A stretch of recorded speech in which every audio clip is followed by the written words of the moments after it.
This video was sponsored by Skillshare, links in the description below. This is something that terrifies me to this day. Oh, my face looks so awkward. That freeze.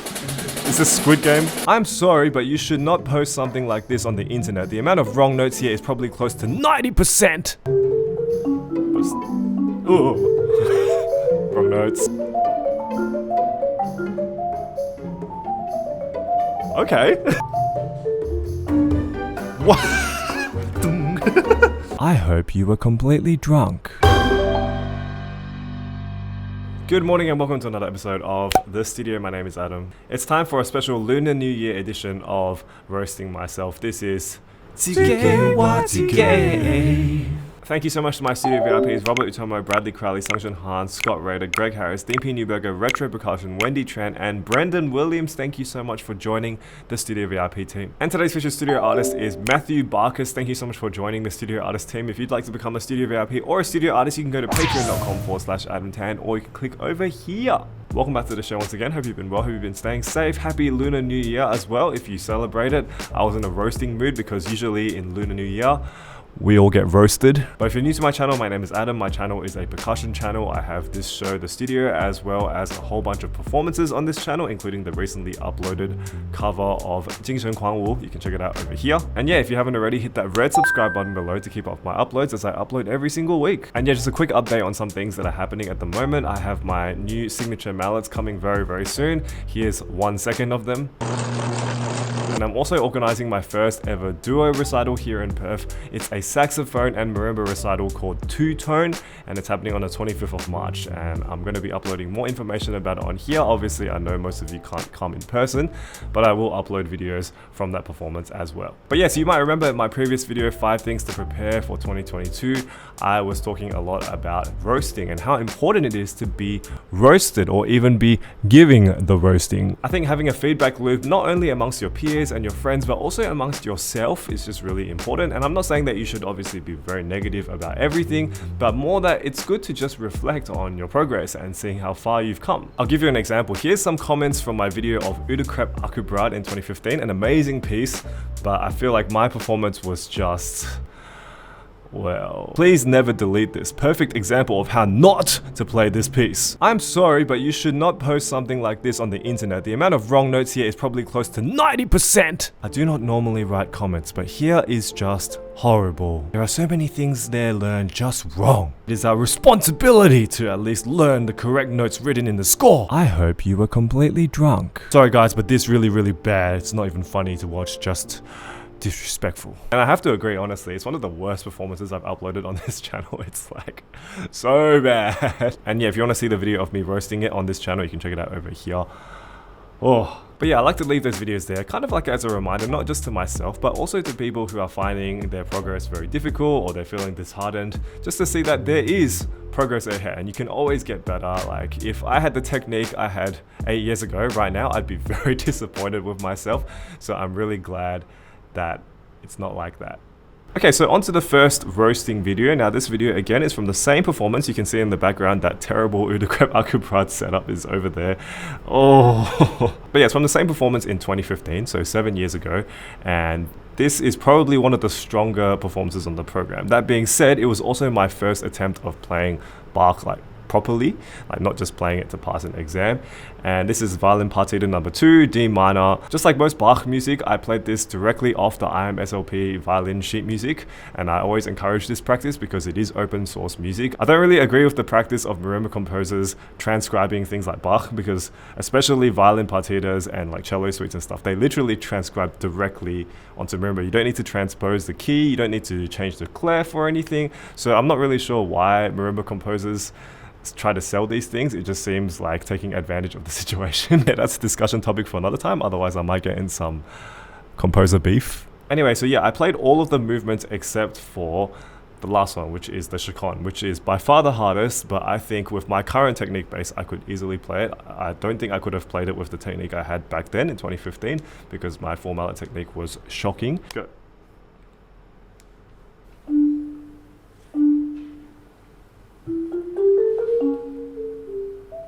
See, I'm trying to do like gestures and stuff, but you can see my technique is still very stiff. A lot of arm.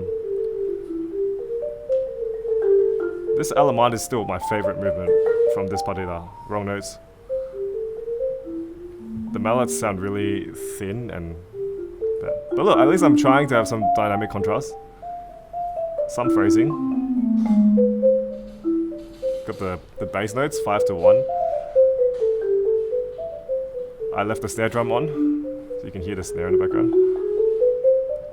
Ugh.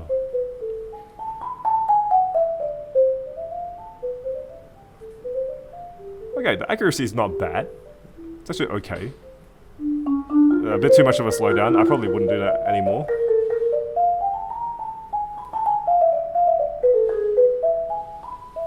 I always stretched out this part, yep. Okay, that's not bad.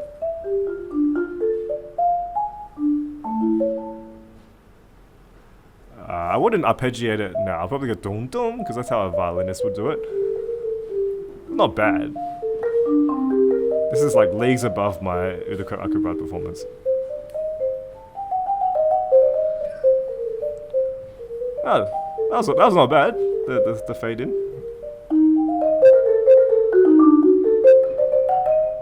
Yeah, wrong notes. Wrong notes. Lots of wrong notes. The big lift is a bit unnecessary.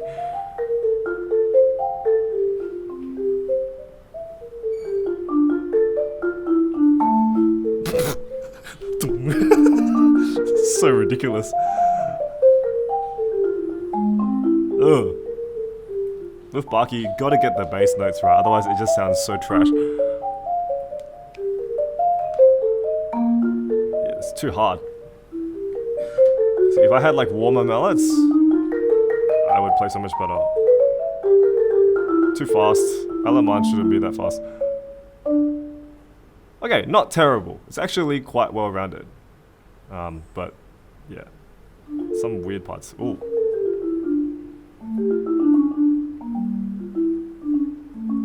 This is a courant, I think.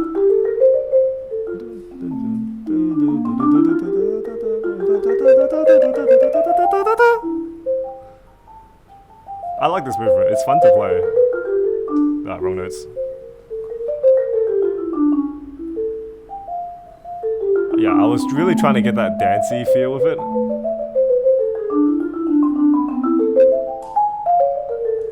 Wrong notes. Wrong notes.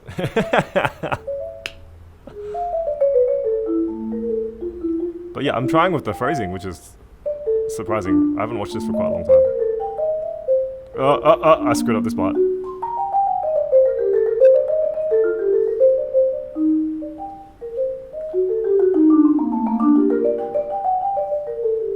It would help a lot if I opened my fingers more as well. You can see I'm using a lot of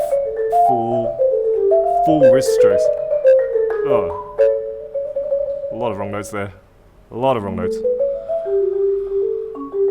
Wrong. Then I just kind of made that bit up. Whoa! Over the head. Okay. Oh, I hit a B instead of a... Oh, that's... Okay, well, for the ending, that's okay. And then, yeah, I tried to join the movements seamlessly. This is sarabande.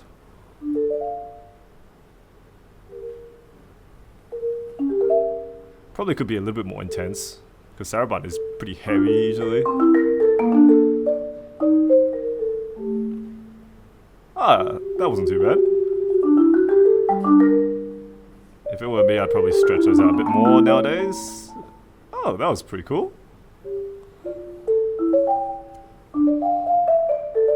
Accuracies. Needs to be better.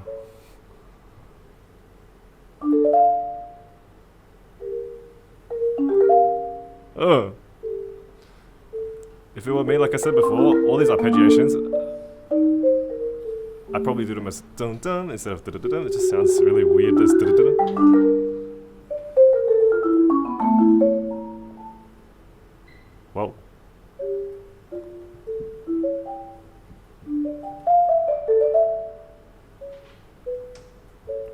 Yeah, this movement's definitely the easiest in terms of like, because it's so slow. you also need to be very careful to not expose yourself with wrong notes. Like that. Da-da-dum. Okay. I don't think that A flat is right.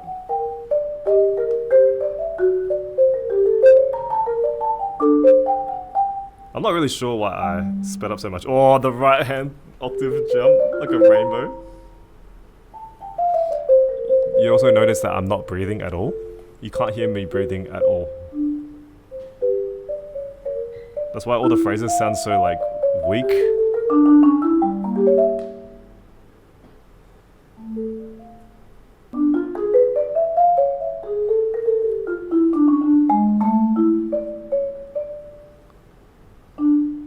Okay, it's not bad. Like the gesture has like good intent. It's not over the top. Just sounds kind of weak. Okay, jig. By far the hardest two mallet movement in this.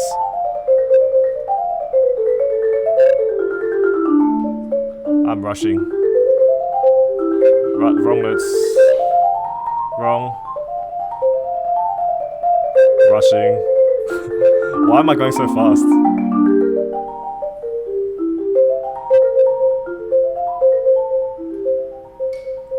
I like this FP terrace dynamic thing, it's nice.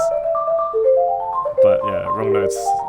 And it sounds really harsh with these mallets.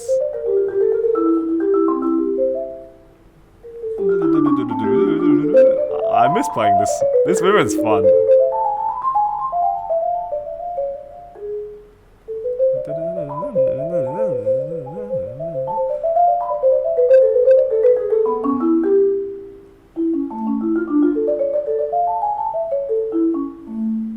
Nice. Okay, it's not too bad. It's okay. But ooh. Wrong notes. The tempo here is a little bit better than the start.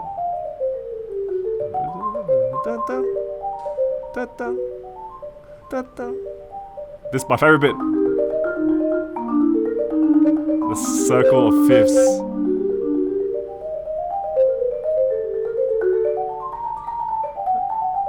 Oh, accuracy is here actually not too bad.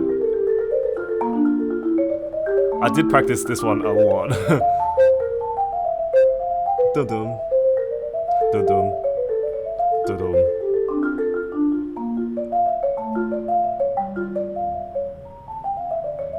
Okay. I'm surprised. I haven't seen this for ages. I'm surprised I got those bits nice. My fingers are still open though. It's kind of annoying.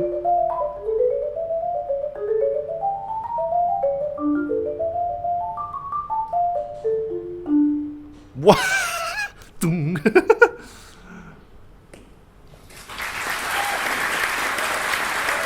Interesting ending. Like T-pose, ultimate T-pose. I expected that to be much worse because normally Bach is like the time where you literally have to get it right. I think my biggest issues with that was no accuracy, obviously, especially in the slower movements. I think it's inexcusable. Like you should be getting pretty much close to 100% when you're doing Bach, especially for a recital, like a proper assessed recital. So I'm a little bit disappointed with that. Also, the tone is quite weak. You can hear it just sounds very like surfacey. And also because those mallets, if you've watched my old video on the 84Bs, they're actually like, they're big-headed, but they're quite hollow sounding. So it just sounds very empty and it's almost like there's just not enough clarity, but there's also not enough weight and it just sounds very weak. And I know that this recording wasn't recorded on a particularly fancy microphone, but you can just tell the difference. But yeah, if we were to rank them, I'd say like Udo Krep Akubrat is definitely an F, total fail. I'd say this one is like a C+ to a B-. There's a lot of things that you could change, but it's ultimately not too bad, and I probably will play this again at some point. Anyway, let me know down in the comments below what you thought of that, or if you'd like to roast it as well. I welcome all roasts to these videos, and if you're enjoying the video so far, please give me a thumbs up. Now, part of the reason why I tell people to roast themselves and part of the reason why I do it is because it's all part of a learning process. And speaking of learning, that brings me to today's sponsor, which is Skillshare. Skillshare is an online community filled with thousands of inspiring classes for creative people just like you and me, where you can follow your passions, learn new skills, and ultimately get lost in the art of learning. One of my favorite things about Skillshare is that the classes range from as short to 15 minutes all the way to as long as several hours depending on your time commitments. And they cover a range of topics including creative fields like graphic design, photography, music, illustration, and business fields like marketing, leadership, entrepreneurship, and lifestyle productivity videos like interior design, cooking, and even fitness. Now, one of the classes that I've been taking recently is Do Things Tell People the Power of Personal Branding by Hamza Khan, who is a managing director at the Student Life Network. He's a multi-award winning marketer and also entrepreneur. Sounds like what I'm trying to be. And yeah, as someone who creates YouTube content pretty regularly, it's really nice to see someone like Hamza affirm a lot of the things that I follow for great branding. For example, things like having a value proposition and also a mission statement, and just making sure that your brand perception amongst your audience is good. Skillshare is an active community and there are lots of new classes being added all the time. So the first 1,000 people to use my link in the description below will receive a 1-month free trial of Skillshare Premium. So get on it now. Okay, now we're going to confront one of my biggest fears with the second video that we're going to roast today, snare drum. This is something that terrifies me to this day. My snare drum technique and my stick technique in general has definitely improved over the last couple of years. I've spent a lot of time on it just because it was one of my biggest weaknesses, and you're about to see this in this video. Now, it's not as bad. I think this performance, which is Kim by Askell Masson, it's not as bad as the one that I showed earlier in my roasting myself video. That was the Ian Clearworth piece. That one was just, that was so bad. This one is maybe like slightly better. I think it's a little bit more refined. And yeah, Kim is one of the two pieces that a lot of people here in Perth like to play from Askell Masson. The other one is Prim. They're more like concerty snare drum solos. Before this piece in 2015, I was playing things like obviously that Clearworth solo. I played Delacruz 1 and 9, Wilcoxon, a lot of Wilcoxon, and I also played a bit of Cerrone. And other than that, it was more or less like snare drum exercises. So my snare drum technique was not that great, but this was a piece that kind of bridged the gap between, I'd say, classical percussion and like rudimental snare drum. Let's roast. This is the piece that started off my recital. That's why everyone's clapping. And I was supposed to just stand there and not do anything. Oh, my face looks so awkward. Over my head. Yeah, you gotta stomp at the beginning. I was so skinny back then, wow.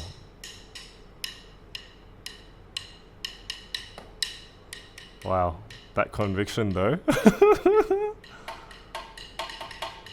Now you can see my snare drum grip has improved since the first time I did it in the other roasting video. But I'm still holding it kind of like this, like a kangaroo paw. Wow. I'm speeding up so much. I know there isn't a accelerando there, but it's not that much. Wow, over the head.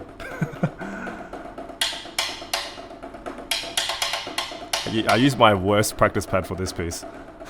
That rubber one. Okay, it's pretty steady. If it were me now, I'd probably put those stands a bit lower.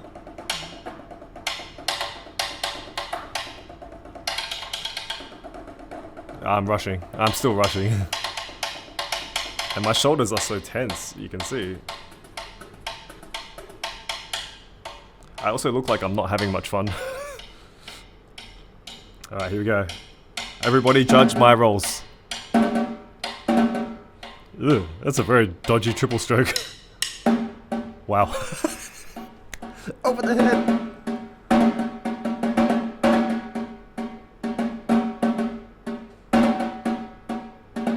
I need to turn my wrists in more. They're just so...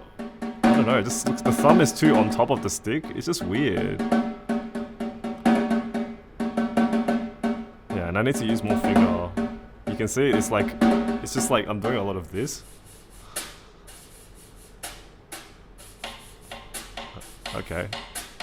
So far so good.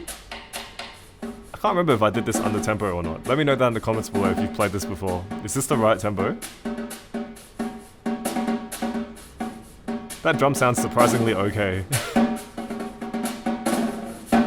The drag rolls. They were so fun. Uh-huh. Ah, yes. Getting it to bounce was one of the hardest things. I can definitely bounce it a lot more now. But back then, it would just not bounce because I was holding it so wrong. And I'm speeding up. My left hand is speeding up.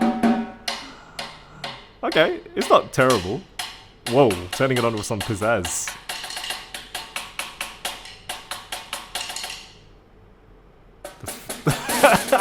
That freeze. Is this Squid Game?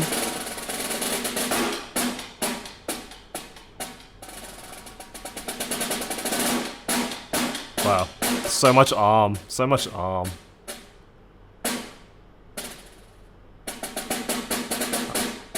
I'm using like tiny sticks as well. Probably could have used bigger sticks. I really like doing this a lot, don't I?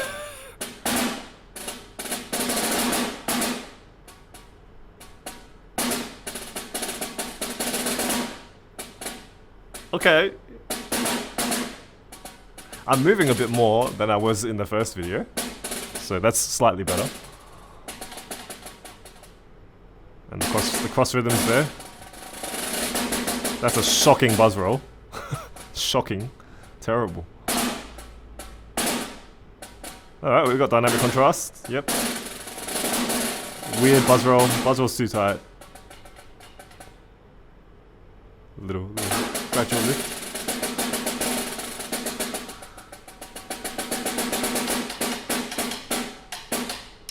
Gotta love 3 against 2. The sticks are so bad that I couldn't even rub them properly. These are like my Vic Firth SD2s, I think.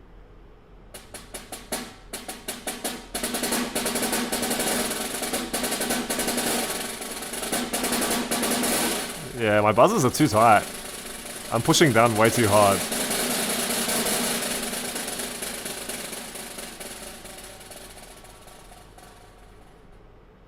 That snare actually sounds so much better than I thought it would. Okay. Okay. My soft playing isn't terrible. Yeah, what is this? Ah, what is these arm gestures? They're just terrible. It just looks so cringy. Weird buzz roll. Ah, this is the big buzz roll moment, right? This exposes how bad my buzz roll is.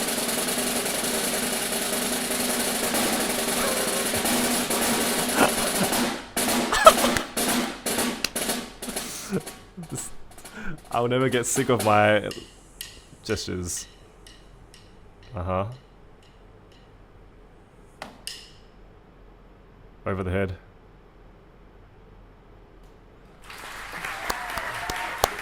It wasn't terrible. Okay, I guess.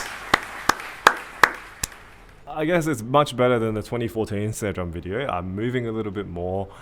My buzz rolls weren't great, but the doubles and stuff like the diddles, they were okay. Just using a lot of arm, you can see, right? I'm just doing a lot of this like locomotive motion, something that I really like frown upon so much nowadays because it leads to things like RSI and like muscle tension, and then you just can't play very fast. Like, I'm sure any teacher will agree with me on this. Like all the small muscles you use for stick technique, like fingers and like the little joints here, they will always activate a lot faster than this. And yeah, some of the gestures that I did, like these over the head things, are just really over the top. And I was having a conversation with my friend Joey the other day, actually.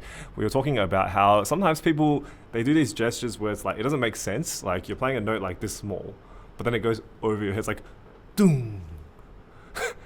Totally doesn't make any sense in the context of things. And I do that a lot in these pieces. It was like, once I first discovered you could do that, I started doing it like 4 times as much as needed. Like what I would say for gestures is make it make sense. Like there's no reason for you to have such big lifts for such small notes. And every time I look at videos like this, I mean, I was so skinny back then. I remember this time in 2015 was a time where I kind of had like an eating disorder. Like I wasn't really eating very well. I was drinking a lot of caffeine and I just wasn't doing so well. So I look really, really skinny. You can see my face looks so like, So yeah, I always tell a lot of my students and my friends as well, if you're preparing for recitals or anything important like an audition, make sure you still try to eat healthy and try to eat regularly and sleep properly. But yeah, on my tier list of university performances, I'd give it a C. I'd say that it's passable and like there is some thought given to the dynamics and the gesture and stuff, but there's a little bit too much of this stuff and not enough of actual technique. But yeah, still better than the video that's behind it, the Urukrep Acrobat video. That was just...